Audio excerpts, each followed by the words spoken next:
Um, so this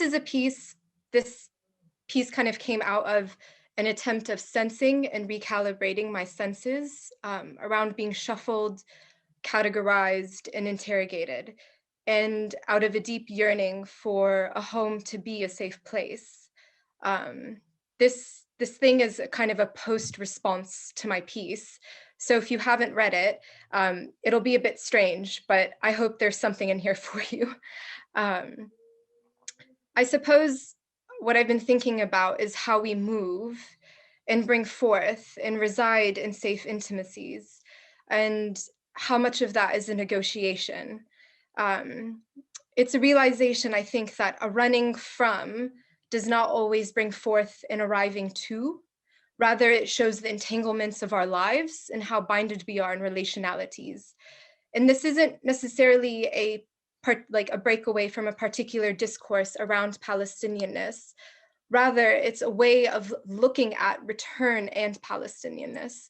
And I wanted to attempt to look at return not as a locked room, a car we are sitting in but not being able to reach for the driver's seat, a shore we are swimming to, a gift that must be granted, or taking on a rhythm that propels us backwards with the air whooshing into our ears as we fall onto grounds that we are already familiar with, or looking over our shoulders.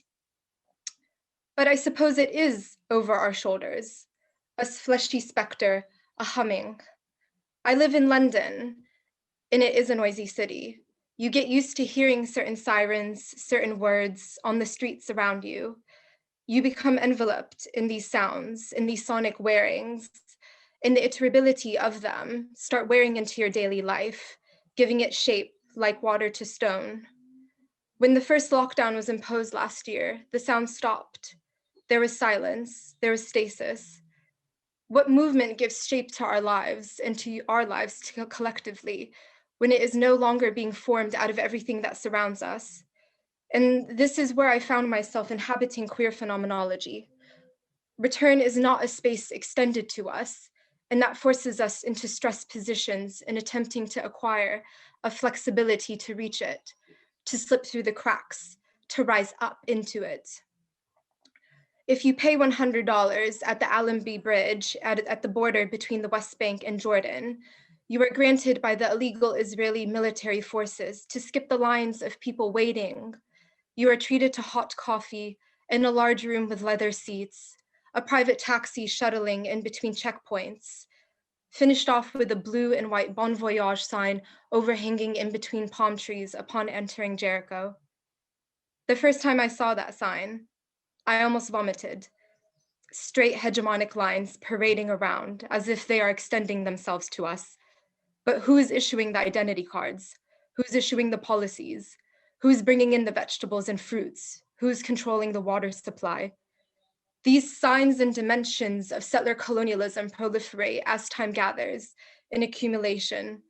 And whilst, yes, there are home demolitions continuing, our cultural productions are being seized, erased, eradicated, extracted, there are now new ways of capitalism and settler colonialism to reach us, to allay us into false comforts.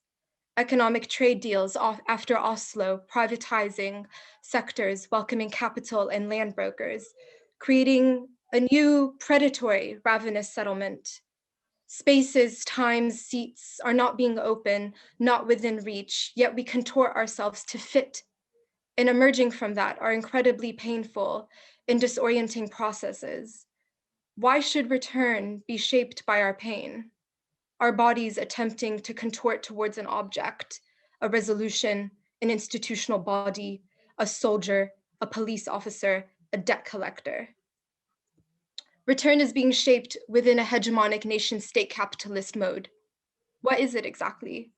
Is it still return if there are people living in gated communities built by Gulf states, while others struggle to feed their families, as long as the bodies that reside in those homes are Palestinian?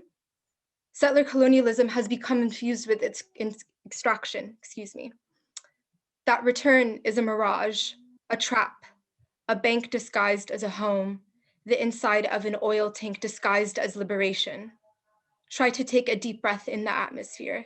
and we too will suffocate like those men in the sun. What forms of values are being planted, harvested, and spread?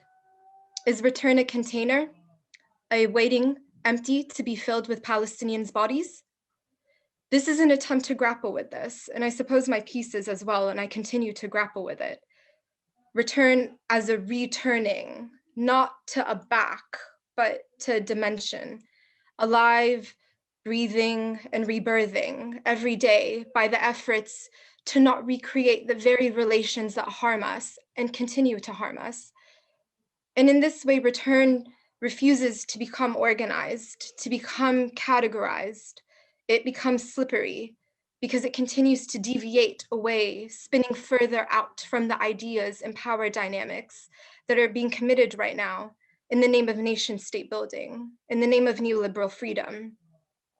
Return is not commodifiable. It is not for sale.